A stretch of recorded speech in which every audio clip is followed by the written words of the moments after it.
Hey everybody, it's Josh. Welcome back to the Landlord Harassment Channel. So,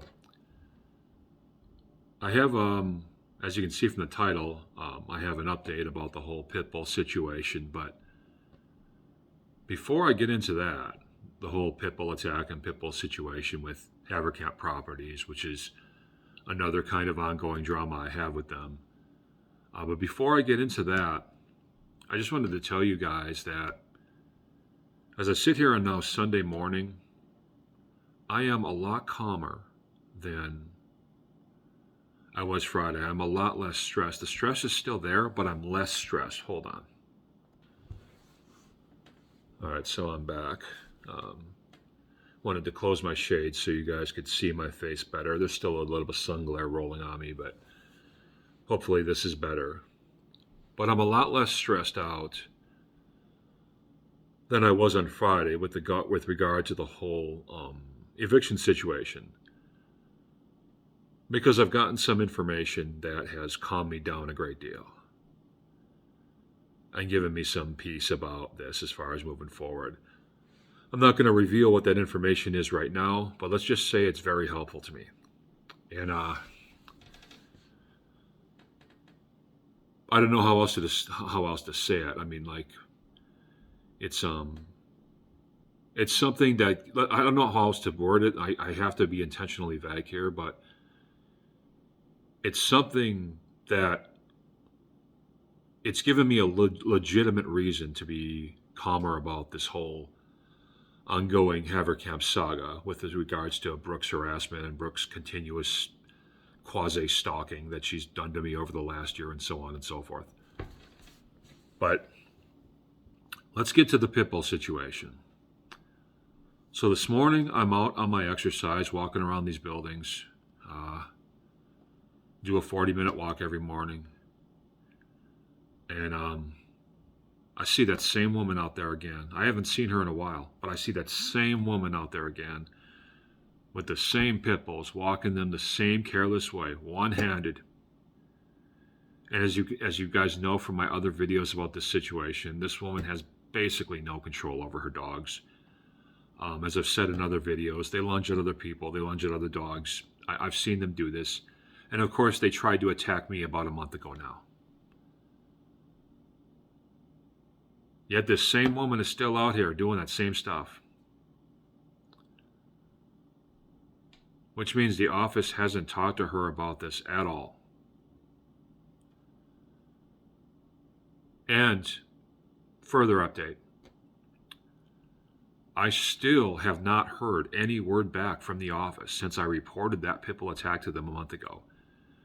Again, not to ask me how I'm doing, not to ask if I'm okay, not to ask what my side of the story is. Nothing. Zero word back from the office since I reported that pit bull attack.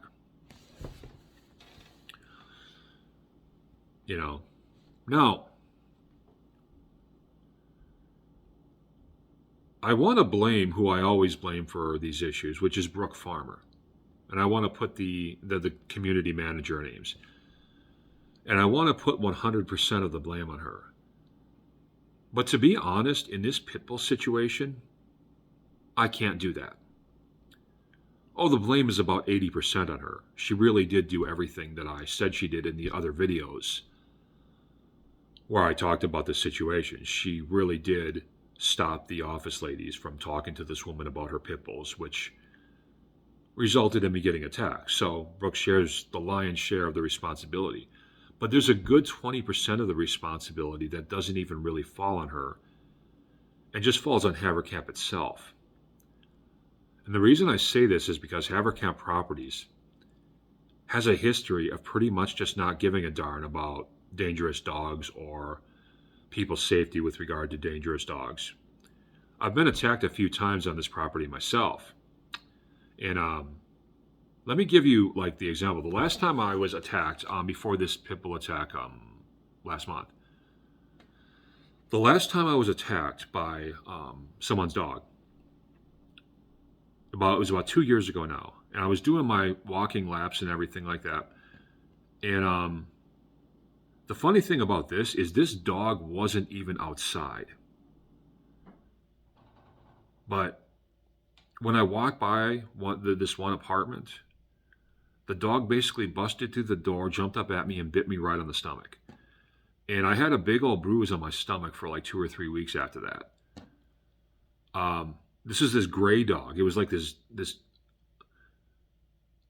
It's a really rare breed of dog. I don't know what it's called, but they use these dogs. I forget what it's called, but it's got a really weird name. The dog is all gray, completely gray coat. They use these dogs as hunting dogs and sort of guard dogs to protect farms over there in Germany and France. So it's a somewhat rare dog here in America. But this dog had lunged at me at least 30 times before this situation. Every time I walked by, the dog would try to get at me, and it wasn't trying to get at me in a friendly way. So anyway, that one particular day, I get attacked. Like I said, the dog wasn't even outside. The dog busted through the door. Because the door was like a push door. You have to push the door to get outside. That's how it works in these bottom apartments. So the dog busted through the door, just came in and just bit me right on the stomach, just like that.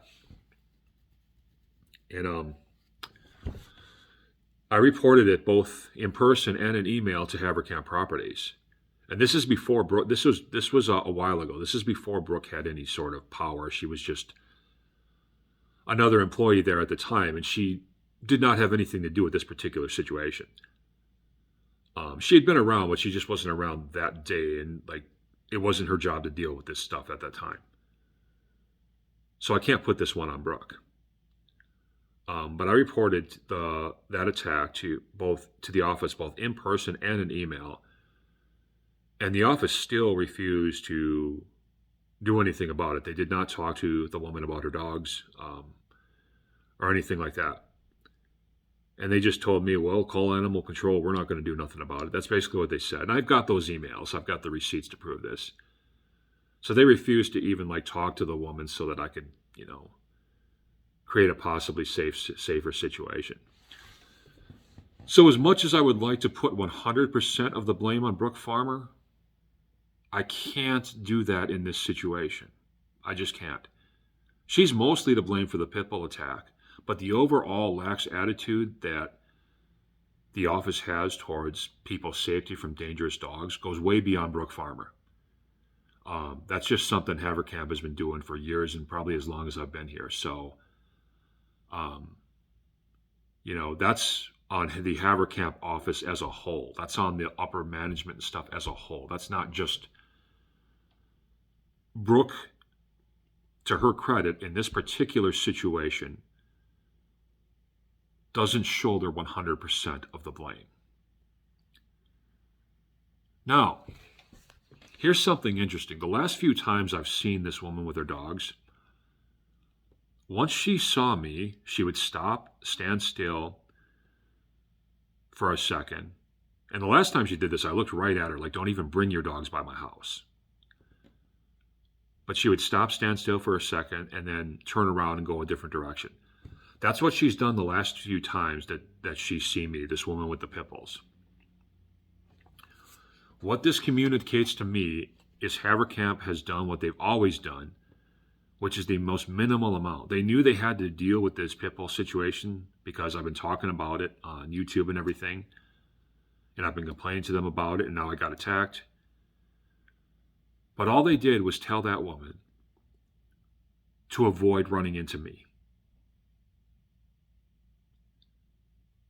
So I guess that's good for me because I'm still safe, right? Though that woman's probably going to avoid me due to what Haverkamp has told her. The problem is that those dogs are still a threat to everybody else on this property. Given that the way she hasn't changed the way she walks them or anything like that. She walks them incredibly carelessly. Like I said, she can't control them. 2 grown pit bulls, one-handed, completely out of shape woman. I mean, it's just, there's no way she's going to be able to, control those dogs when they want to attack. Granted, she did get them calmed down when the dogs attacked me, but that's just because the dogs chose to listen to her at that time. You know what I mean? If they really want to do something to somebody, she's not going to be able to stop them. So yeah, I'm safe from the dogs because Haverkamp just probably told her to avoid crossing paths with me. But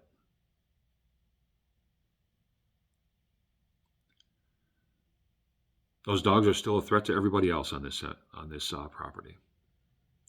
So that shows you how much Haverkamp and especially Underbrook Farmer cares about their tenants. So yeah, I just every time I see that woman with her dogs, I can't believe she's still out there doing the same stuff. And Haverkamp has done nothing about it.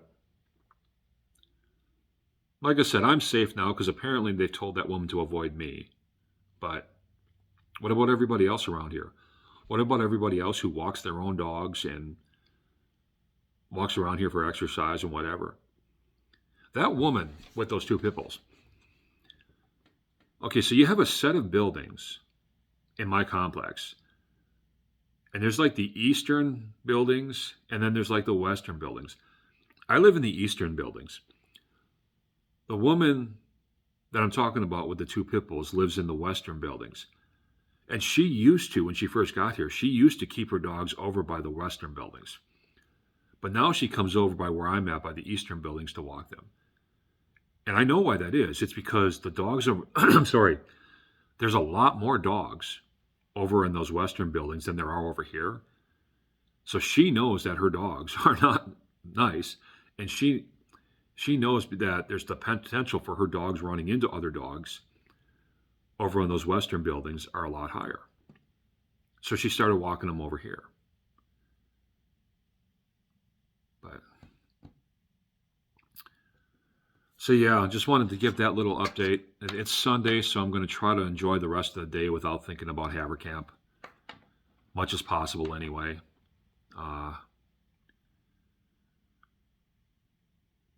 But like I said, I'm a lot calmer about everything else as far as the eviction situation. Like I said, I've got some information that I believe is good. And it's just good information, and it's helped settle me down a great deal. So that's all I have to say about that. Cash App's link down below. Please show your love. We'll talk to you soon.